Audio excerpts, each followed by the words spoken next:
दे रहा होगा 305 रुपया एमआरपी लिखी हुई है और ये आजमगढ़ की मंडी से मुझे मिला है मात्र 8 रुपए का।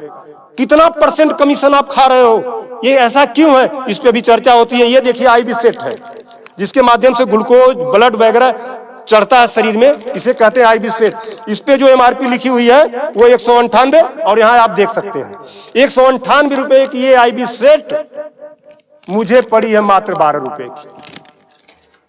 फिक्स्टर वीगो सेट लगाने के बाद जो उस पर टेप लगाया जाता है यह मुझे पड़ी है 6 से 7 रुपए की और इस पे एमआरपी 71 रुपया 50 पैसा। यहां भी आप देख सकते हैं।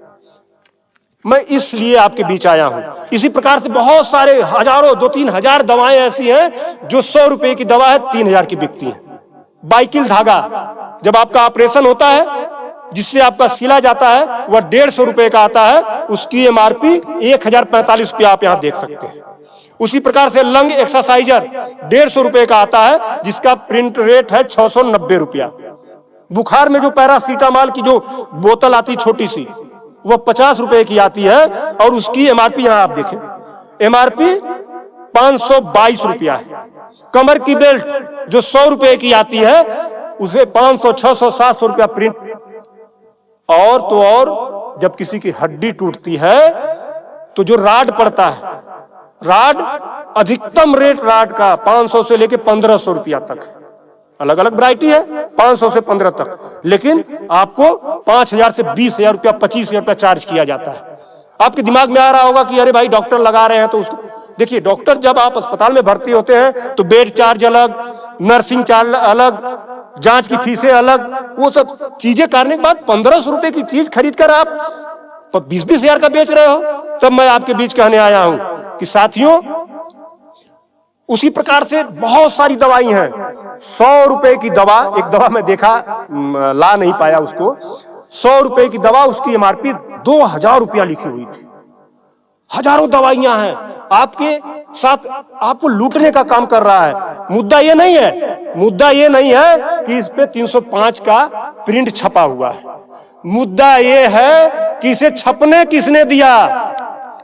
जिसे हमने चुनकर भेजा, क्या वो दलाली खा रहा है, कमीशन खा रहा है? 8 रुपए की चीज 305 रुपए का प्रिंट वो छपने क्यों दे रहा है? ये चोरी से थोड़ा ना बिक रही है, खुलेआम बिक रही है। तो ये जिम्मेदारी सरकार की है। इसीलिए मैं कह रहा हूं कि आइए, और ये मुद्दा किसी सपा भाजपा कांग्रेस किसी नेता का थोड़ा ना है, ये भारत के 140 करोड़ जनता से जुड़ा हुआ मुद्दा है। आपको आगे आना होगा और आगे आने के लिए आपको इस वीडियो को अधिक से अधिक शेयर करवाना होगा, अधिक से अधिक लोगों को बताना होगा। इसलिए नहीं कि मेरा ये प्रचार हो जाएगा, ऐसा कुछ नहीं है। इस मुहिम को जब ये वीडियो शेयर होंगे, सोशल मीडिया एक ऐसा प्लेटफॉर्म है जिससे सरकारें हिल जाती हैं।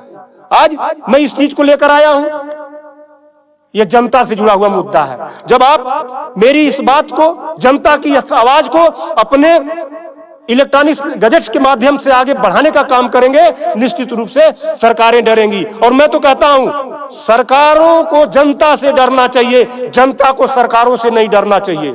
तब मैं आपके बीच कहने आया हूं कि आइए मेरी इस मुहिम को आगे बढ़ाएं कि बात 305 रुपए की नहीं है, बात उस गरीब की है, उस रिक्शा चालक की है जो दिन भर में 450 से लेकर 500 तक की मजदूरी पाता है। अगर उसकी तबीयत खराब हुई, वो बेहोश हो गया, उसके घर वाले किसी उसको अस्पताल लेकर जाते हैं तो 305 रुपया वो अस्पताल केवल वीगो का चार्ज कर लेगा, फिक्स्टर का 71 रुपया चार्ज कर लेगा और आईबी सेट का चार्ज कर लेगा। ये सब मिला के 600-700 रुपया हो गया। यानी उसकी 1.5 दिन की दिहाड़ी में अभी तो ग्लूकोज लगा ही नहीं, दवा कोई उसने खाया ही नहीं, बेड का चार्ज हमने बताया नहीं, अस्पताल का चार्ज हमने बताया नहीं। 1.5 दिन की दिहाड़ी उसकी केवल इस 3 आइटम से चली गई। आगे की दवा कहां से आएगी? तब उसका बाप खेत बेचेगा, उसकी बीबी गहना बेचेगी। इस तरह का लूट खसोट। और मैं तो कहता हूं शर्म करो ऐसा करने वाले लोगों। 8 रुपए की चीज 305 की बेचते हो। आज आपके अस्पताल में अगर जो दाई है उसका वेतन 7,000 है, यानी प्रत्येक दिन 210 रुपया। अगर उसकी तबीयत खराब हुई, वो आप ही के अस्पताल में भर्ती होती है तो उसकी 3 दिन की दिहाड़ी केवल इन 3 चीजों की लग जाती है। कुछ तो शर्म करो, कुछ तो सोचो। स्वास्थ्य, शिक्षा, सेवा का क्षेत्र है, लेकिन आपने इसे लूट का अड्डा बना दिया है। सरकारों के मिली भगत से ऐसा हो रहा है। तो मेरा निवेदन है आप लोगों से कि इस वीडियो को अधिक से अधिक शेयर करें ताकि